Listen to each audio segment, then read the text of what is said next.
Mark, thank you for joining me today. You're very welcome. Thank you. I'd like to touch on a few issues of importance going on to us and obviously at NCUA. One would be in the environment we're in, as you know, our association's advocating for a more extended exam cycle. We think it makes sense for well-run, low-risk credit unions, and also would help NCUA with their resource issues, budgetary issues, timing, things of those nature. When an examining team comes into a credit union every 12 months, it is disruptive, so it is a form of reg relief to help credit unions in their day-to-day operations. Quickly, the agency came out and said they're not ready to really look at an extended exam cycle. I have heard there may be some movement. What are your thoughts on the extended exam cycle, and do you think we'll see a little movement, at least dialogue, with the agency? I'm not sure. I would like to think, I hope there will be some movement. I was disappointed. I was particularly disappointed, Paul, to learn the agency's response in the Credit Union Journal, which means that no one within NCUA came to my office to even discuss this issue. This seems to be incredibly important because it's a way to, in fact, reduce the operating budget of NCUA and also help credit unions by less distraction of having examiners on site. Sure. But no one came by and said so. I think the issue, Paul, is how do you define a low-risk credit union? You and I may disagree, but we should have the discussion. Sure. NCUA should have the discussion internally, should reach out to the credit union community. Surely there is some set of credit unions that if examined every 18 months or 15 months or, gosh, every 24 months would not present a safety and soundness risk to the share insurance fund. But in order to determine that, the only way to determine it is to have the discussion. Right, absolutely. And Mark, I want to be clear, when I talk to credit unions about this, obviously there's a lot of support for an extended exam cycle.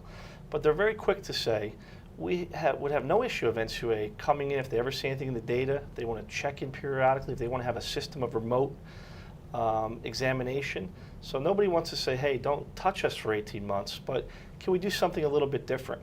And I think it's important for the agency just to evolve as the world changes. If we're not looking at data, if we're not looking at new ways of doing things, remote, it's going to be very challenging to stick to 12 months for every credit union with all the things that are going on at the agency. Yeah, I agree. Plus, I think there needs to be more of a collaborative outreach from NCUA to the state regulators. Right. A lot of state examinations are conducted over greater than a 12-month period, successfully so. Absolutely. I think NCUA can learn from that. Right. I think we can benefit from each other's examinations, not have to duplicate efforts as much, share, collaboration, piggybacking off the other one. I think we're all ways to keep the budget down and also minimize management distraction from examiners. People are trying to run businesses, they're trying to serve their members, and the less distraction, the better. Great. All the while, though, ensuring the safety and soundness of the share insurance fund. Absolutely. Well, we're going to keep trying to have a dialogue with the agency. That's all we want to do is have a dialogue, the industry dialogue on this issue. So we think it's very important going forward. Sure. The second issue, Mark, would be risk-based capital. I don't want to go through the history. Quickly, we had a very challenging first rule. I commend the agency for coming back and offering a second comment period, putting out a second rule that was much, much better. We could argue, is it legalities of a two-tier capital system, et cetera. But it's done, we're kind of past it. My question to you would be, now that it's done, and we know it'll affect about 16 credit unions immediately, do you think what you have now is going to be a really important, vital tool for the future of regulating credit unions? Or is this a tool that's sort of going to be for a few outliers, no matter what era we're in? Do you think there's going to be value over the years? It's going to be less value than the cost of the rule. I joined NCUA board about 14 months ago, Paul, and the flurry of activity within the agency over the last 14 months, the dedication to risk-based net worth has been overwhelming. When you look that 45% of the losses to the share insurance fund over the last 5 to 10 years has been caused by fraud. Right. Well, what if the NCUA, instead of putting all the time into risk-based net worth, had put it into fraud prevention, internal control systems, and monitoring and the like? If our goal is really protecting safety and soundness of the share insurance fund, perhaps focusing more on issues like fraud, and also being smarter about risk-based net worth. the agency simply submitted a rule. Right. It was way off the mark.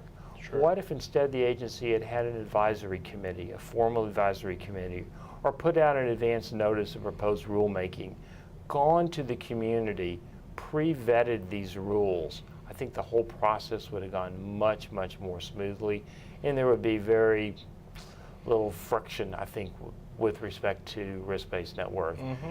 The Federal Credit Union Act says we must have one, and we do have one. Right. But the process that we went through was very inefficient, ineffective, and I think lacked a lot in transparency.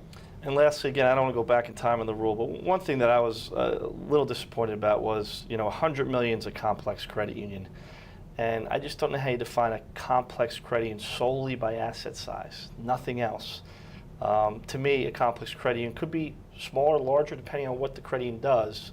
So we would like to see a little more meat into complex. Do you think that's something that could be revisited at some point, what a complex credit union is? I think it has to, Paul, because that's what Congress told us. Congress said that complex is based upon the analysis of the portfolio of assets and liabilities of the credit union. So you can have multi-billion-dollar credit unions that have very simple business plans. They Right. principally make auto loans and the like. They're not doing double top secret derivatives and the like. Sure. Very simple stuff, but well over $100 million. Right. So yes, we should follow what Congress told us, look at the portfolio of assets and liabilities. Further, we should not stop at $100 million. I wrote an op-ed a couple weeks ago which says that we should really trifurcate these rules. Let's say we exempt credit unions below $100 million, but let's say between $100 million and $550, we have a simpler rule. These are small institutions. A $550 million financial institution may be large for a credit union, but for a financial institution is relatively modest. Sure. So let's have an intermediate rule, a simpler rule, a rule that's easier to comply with, a rule where you don't have to hire lawyers and accountants, but a rule that does pay some careful attention to risk-based net worth for safety and soundness issues. And then the credit unions that are above 550, then you can apply the full rule there. Sure. Now, whether 550 is the right number or whether it's $1 billion, I don't know, but that's an area that should be debated. Right. It strikes me as odd that a credit union of $100 million is exempted, but a credit union with assets, gross assets of $105 million, subject to the same rule as a multi-billion-dollar credit union. Right. Doesn't Right. make a lot of sense to me. Absolutely. And on the reg burden side, I know, you have to have a capital adequacy plan under this rule over Yes. 100 million. And you could say that's not a lot of burden, but it's one more thing in so many things that credit unions have to do today that they weren't doing just a few years ago. So reg burden is a big concern of credit unions. I just hope we could dialogue with the agency more on things like 18 months, on having groups about what's the right size for complex. I think the dialogue is what we need going forward. I agree. Great. Well, thank you for being Paul. here today. Appreciate it. Thank you very much. Thank you.